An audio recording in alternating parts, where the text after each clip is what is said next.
అందరికీ నమస్కారం.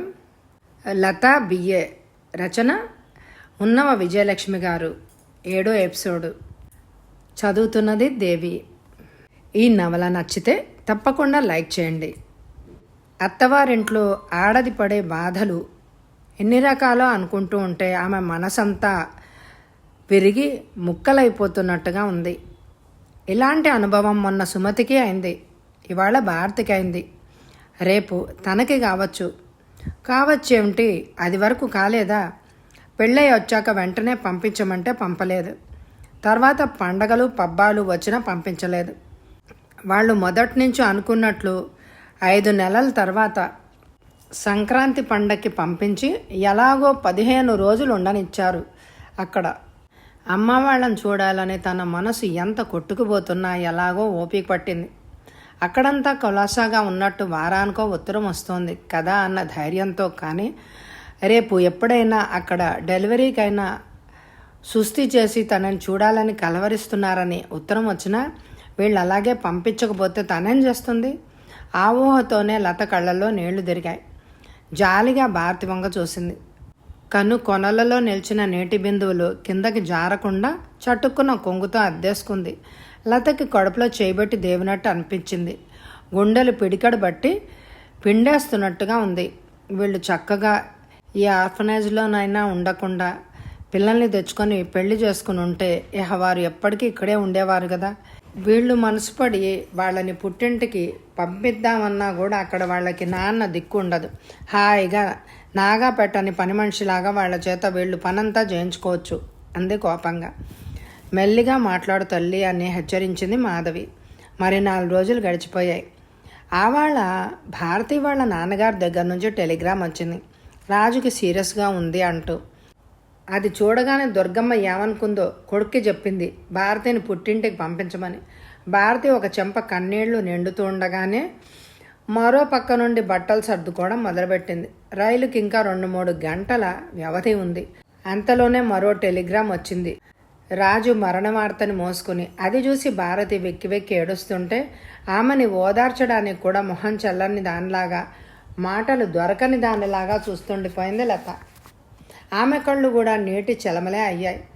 ఒక్క లతకే కాదు, మాధవి, సుమతి కూడా కంటనీళ్లు పెట్టుకుంటూ ఉన్నారు. గబగబా భారతి బట్టలు అవి సర్దుకోవడానికి సహాయపడ్డారు. అది ఒక హృదయ విదారకమైన దృశ్యం. మాటలకందని విషాదం నింపుకున్న బరువైన క్షణాలవి. భారతితో మాధవరావు కూడా వెళ్తాడేమో అని అనుకుంది లత. కానీ ఎవరి చేతో లీవ్ లెటర్ పంపిస్తే వాళ్ళ ఆఫీస్లో ఊరుకోరట, అంచేత తర్వాత వెళ్తా అన్నాడు.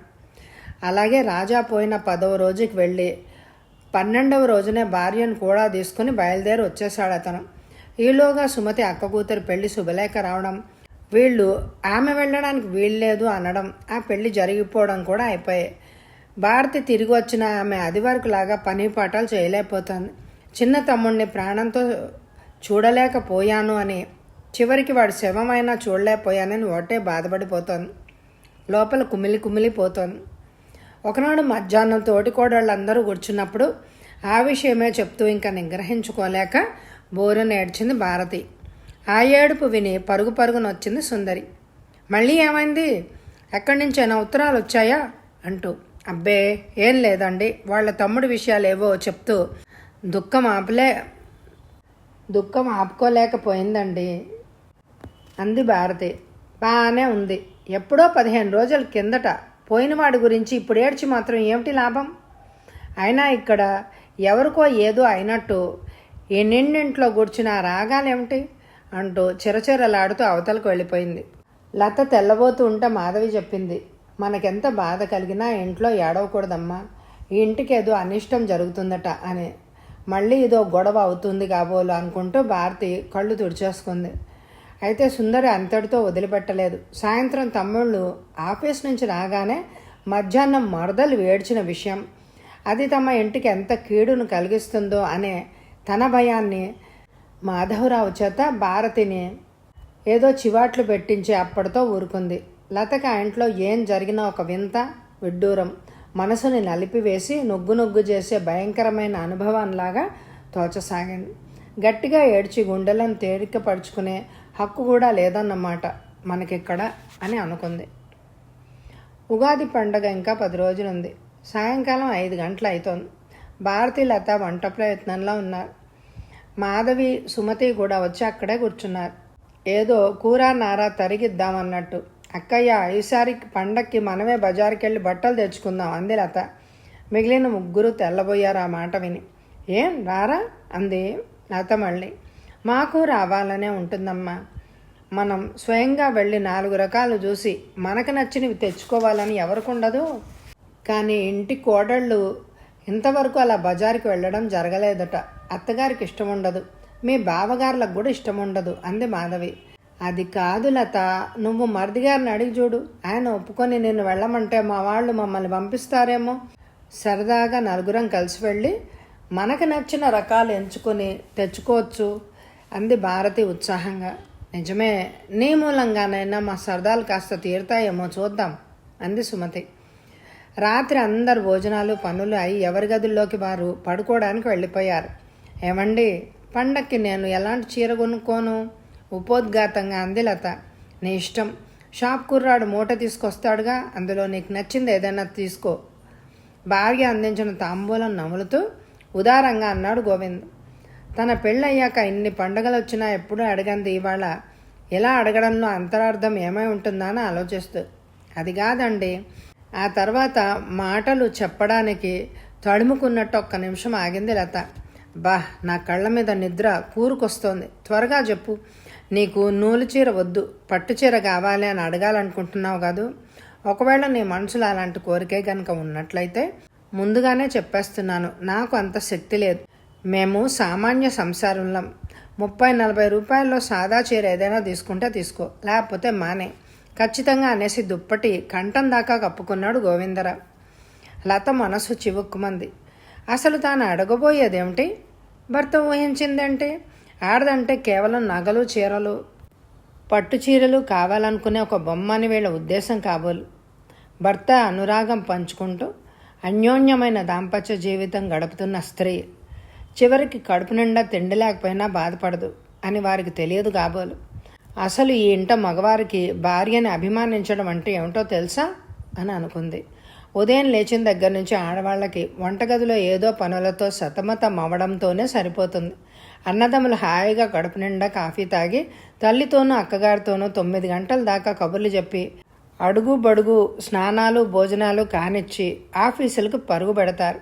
సాయంకాలం ఆఫీస్ నుంచి వచ్చాక కూడా అంతే. ఆడవాళ్ళు ఇంటి పనితోనూ పిల్లల పనితోనూ సతమతం అవుతూ ఉంటే మళ్ళీ తాపిగా కాఫీ తాగి రాత్రి భోజనాల వేళ దాకా మళ్ళీ తల్లితోనూ అక్కగారితోనూ ముచ్చట్లు పెట్టుకొని కూర్చుంటారు. ఆ తర్వాత వాళ్ళ 6 ఒక్కసారే భోజనానికి రావడం, అదైన తర్వాత మళ్ళీ బాతాకానిలో పడిపోవడం. తల్లికి అక్కగారికి కళ్ళ మీదకి నిద్ర కూరుకొని వచ్చి వాళ్ళు ఆవలిస్తూ ఉంటే అప్పుడు వాళ్ళ మంచాలకి ఉన్న దోమతెర్రలు వాల్చి ఆ గదిలో పెద్ద లైట్ ఆర్పి బెడ్ లైట్ వెలిగించి తలుపులు దగ్గరగా వేసి ఎవరి గదిలోకి వాళ్ళు వస్తారు. అప్పటికి చిన్నపిల్లలు గాఢ నిద్రలో మునిగి ఉంటారు. భార్యామణులు మాత్రం కళ్ళు కాయలు గాచిపోయేలాగా వారి వారి భర్తల రాక కోసం ఎదురు చూసి చూసి చివరికి కళ్ళు మూతలు పడిపోతుంటే విసుగ్గా నడుము వాలుస్తారు. అప్పుడు గదిలోకి వచ్చిన భర్తతో వారు చెప్పుకునే కష్టం కానీ సుఖం కానీ అచ్చటా ముచ్చటా కానీ ఏమీ ఉండవు. ఒకవేళ భార్య ఏదైనా అడగబోయినా ఇదిగో ఇప్పుడు గోవింద్ చిరాకు పడ్డట్టే భార్యలని కసురుకుంటారు. అలాగే రోజులు సంవత్సరాలు గడిచిపోతున్నాయి. పిల్లలు పుడతారు, పెరుగుతారు. భార్యల కష్టం సుఖం సరదా సంతోషం ఏదీ అక్కర్లేనట్టే ఆ ఇంట్లో మగవారికి పిల్లల మంచి చెడు కూడా అక్కర్లేదు. వాళ్ళకి ఏదైనా జబ్బు చేస్తే డాక్టర్ దగ్గరికి మాత్రం తీసుకెళ్తారు, విధి లేనట్టు. అయినా 1-2 రోజులు ఇంట్లో ఆడవారే ఆ మందు ఈ మందు వాడాక తగ్గకపోతేనే ఇహ వాళ్ళ చదువు సంజల విషయాలు కానీ వారికి స్కూల్లో చెప్పిన పాఠాలు అర్థమవుతున్నాయో లేదో అని కానీ వారు ఒక్కనాడు కూడా కనుక్కోరు. కానీ సంవత్సరాంతరం పరీక్షలు జరిగి పిల్లలు పాస్ కాకపోయినాడు మాత్రం వాళ్ళ తాట ఊడిపోయేలాగా చావగొడతారు. లత అత్తారింటికి వచ్చాక మిగిలిన విషయాలన్నీ కళ్ళారా చూసింది. కానీ ఇంకా పిల్లలకి స్కూల్లో పరీక్షలు అవ్వడం, ఒకవేళ ఫెయిల్ అయితే తండ్రుల చేత చావ దెబ్బలు తినడం ఇంకా జరగలేదు. బహుశా అది ఈ సంవత్సరమే జరగకపోవచ్చు కూడా. ఎందుకంటే బిఏ పాస్ అయిన తోడికోడలు ఇంటికొచ్చిన వారం రోజుల్లోనే మిగిలిన 3 కోడళ్ళు తమ పిల్లల గోడు ఆమెతో చెప్పుకొని రోజు కాస్తసేపు వాళ్ళ చదువు సంధ్యల విషయం కనుక్కోమని బ్రతిమలాడుకున్నారు. అందరూ కలిసి ఆ పని ఆమెకి అప్పగించినందుకు గాను ఆమె వంతు పని తాము ముగ్గురు చేస్తామని కూడా వారన్నారు.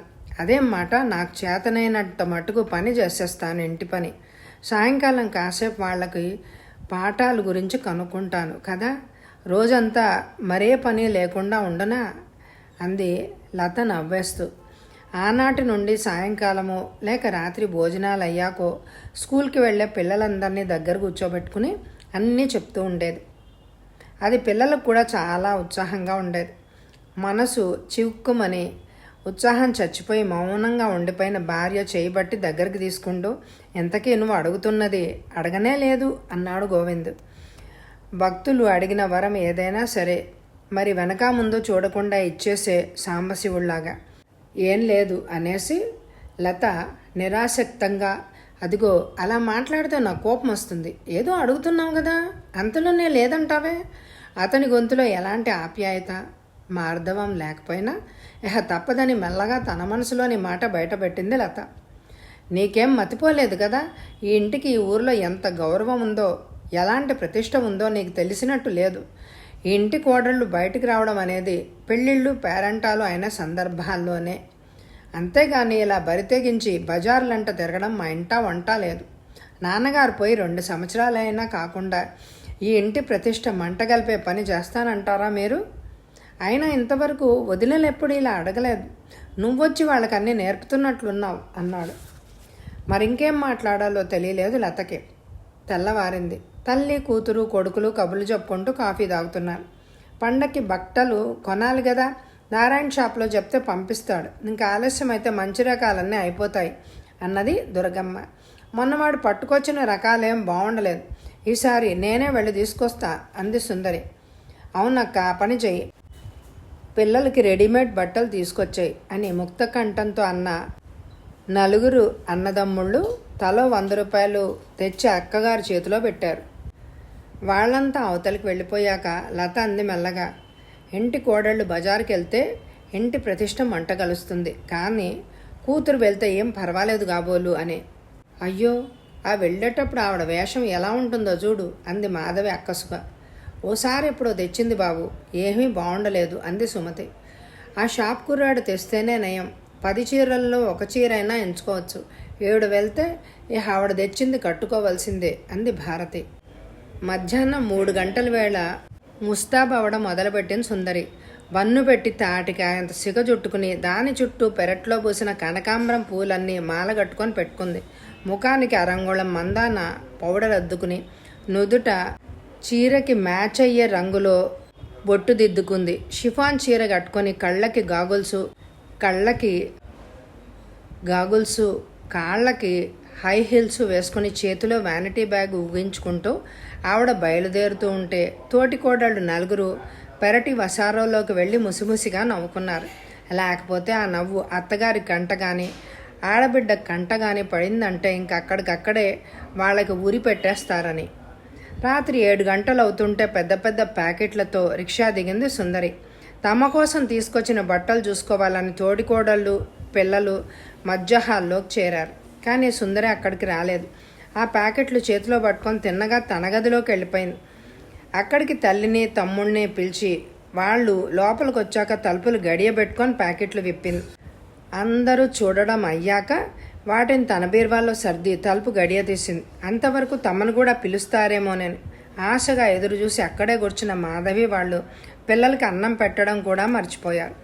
ఇంకా వడ్డించలేదా అంటూ సుందరి వంటగది వైపు వచ్చేసరికి అప్పుడు అగ్గగ్గలాడుతూ పెద్దవాళ్ళకి మామూలుగా నట్టింట్లో కంచాలు పెట్టి నిద్రకు ఆగలేని పిల్లలకు కూడా వరండాలో కంచాలు పెట్టింది.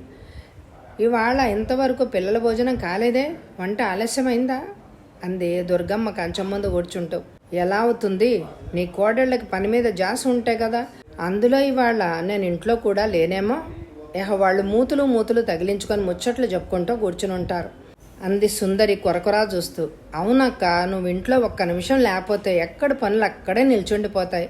ఈ కోడళ్ళకి 2 పూట్ల 2 కంచాలు ఖాళీ చేయడం తెలుసు కానీ పని మాత్రం ఒళ్ళు వంగదు. అన్నారు నలుగురు తమ్ముళ్ళు ఏకగ్రీవంగా. అందరి భోజనాలు పనులు అయ్యాయి. మరి మన బట్టలు మనకింకా చూపించదా అంది లత మెల్లిగా. అది వరకు ఇంతే చేసింది. ఆ పండగ నాడు బీరువా తీసి అందరికి ఇస్తుంది అంది మాధవి.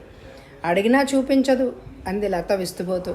ఏమో మరి, మాకు అంత ధైర్యం లేకపోయింది, నువ్వు అడిగి చూడు అంది భారతి.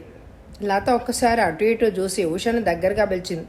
నువ్వు అత్తయ్య గదిలోకి వెళ్ళి ఇవాళ మనందరి కోసం కొన్న బట్టలు ఒకసారి అడిగి పట్టుకొస్తావా అంది. ఓ, తెస్తాను అని ఉష ఉత్సాహంగా పరిగెట్టింది. ఆ గదిలో తల్లి, కొడుకులు, కూతురు యథాప్రకారం కొలువు తీర్చి ఉన్నారు.